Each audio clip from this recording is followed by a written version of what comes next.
No, but you can do that. It's they go by the percentage. You got like 15%, but I know you can't. Like Canelo for this fight here, you know the WBC put that rule in. He can't come in the fight over one. I think the highest he can be is 169 because of the new percentages by the WBC. I wouldn't even count. I don't think he's gonna come in. I think he's gonna come in about 165. I think Floyd probably gonna come in about 153, 152, somewhere around there. Floyd gonna come in the ring 148. He's gonna come in a little bit more than that. I think he's gonna come in a little bit more than that. 148. Are they gonna do that in the morning or like right before the fight? Because if they do it in the morning, they can still rehydrate a little more, you know. So. No, they do that. They do that right before the fight. As soon as the fighters come in, they step on the scale. They step on the scale as soon as they get to the dressing room. You step on the scale right there. You step on the scale right there. As soon as you get to the dressing room, you take off all your clothes. When you derobe to put on your ring attire, you strip right there and put it on. Like the most you can have on is probably your boxers, but a lot of people strip down to the bare minimum. Okay. Yeah, they give you that once you get your papers. Once you get your papers for the Muhammad Ali Act, they make sure you get all that before you sign them papers. All right. Yeah. So I mean, the thing is, I honestly really don't think Philly gonna come in that light. He's not. He's gonna come in about 152, somewhere around here. He's gonna come in about 152. Because I think probably for the weigh-in is that the weigh he probably come in at 148, 149, but he'll probably rehydrate up to about 152, 153. He's gonna come in right now, but Canelo probably gonna come in every bit about 165, 167, somewhere around there. He still want a nice weight advantage, but also he still want to try to keep his quickness. He don't want to be sluggish. But if you look at him and tell in that fight, he's going to be if he go in the game plan of just trying to go in there and try to head hunt, he gonna find himself in a real big hole. But if he go in there and box smart, not trying to outbox for it because that's not gonna happen. But if he eliminate the head hunting, going to the body more, trying to break the Floyd down physically, I mean, he got a shot. Because at 36 years old, is he going to be able to cut the ring off smart? Because Floyd going to do some movement, but also Floyd know how to take the rest, try to buy himself some time and take some breaks to, you know what I mean, negate him get tired. But that part right there is going to be a real telling sign to where Floyd is at. But, I mean, Canelo's going to I'm going to tell you right now. You think Canelo could do anything to Floyd if Floyd gets caught on the ropes a little too much, or you think Floyd will be comfortable there? No, if he do go to the ropes, which I doubt in this fight, he going to put his back on the ropes a lot. Canelo, Culero, or whatever they call him.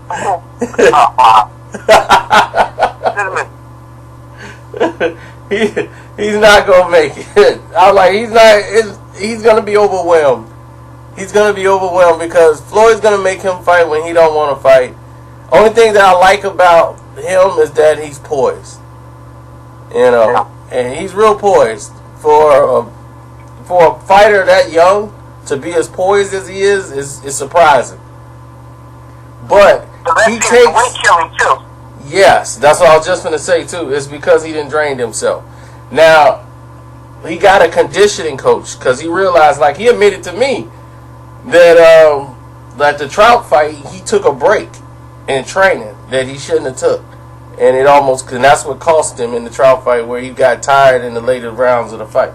And he didn't do what he was supposed to do. He's like, he got fatigued because he took a break during his training camp.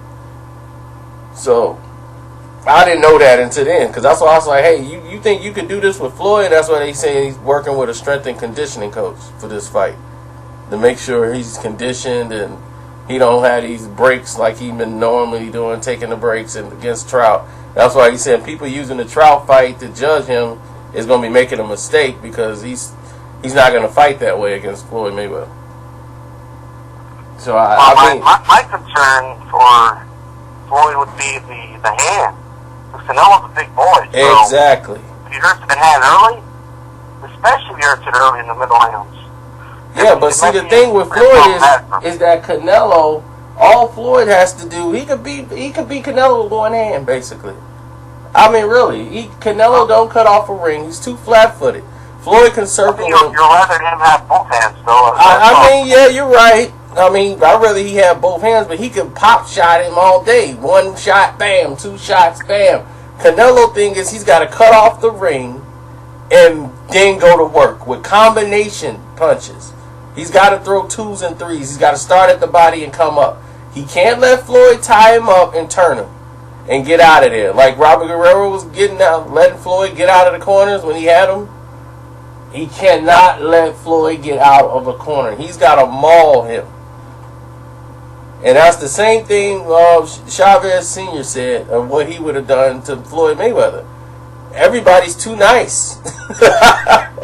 That's why I was like, Chavez Sr. is that would have been a hell of a fight for Floyd, because Chavez Sr. would have never made things comfortable for him. Never made things comfortable for him.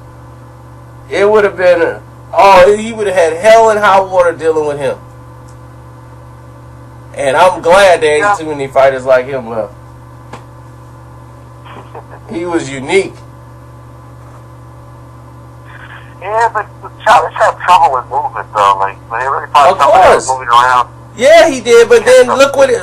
Go back and watch the Pernell Whitaker fight again. I want everybody to watch that fight again. And you tell me that fight wasn't close. Pernell Whitaker fell down 3-4 times when Chavez had him boxed in the corner and was finna knock him down, and he couldn't take them punches. He just fall to the ground and take a knee.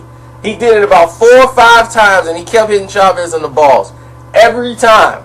When he got in trouble, he would just hit Chavez in the balls when he got boxed in. Go back and watch that fight again. You're going to say, oh my God, I can't believe this happened. I haven't seen that fight like in 10 years. I know, that's what I'm saying. People really didn't see that fight for 10 years. I watched it within the past year and said, oh my God, this fight was a lot closer than than everybody's anticipated. I gotta rewatch it, man. Yeah, I know you do.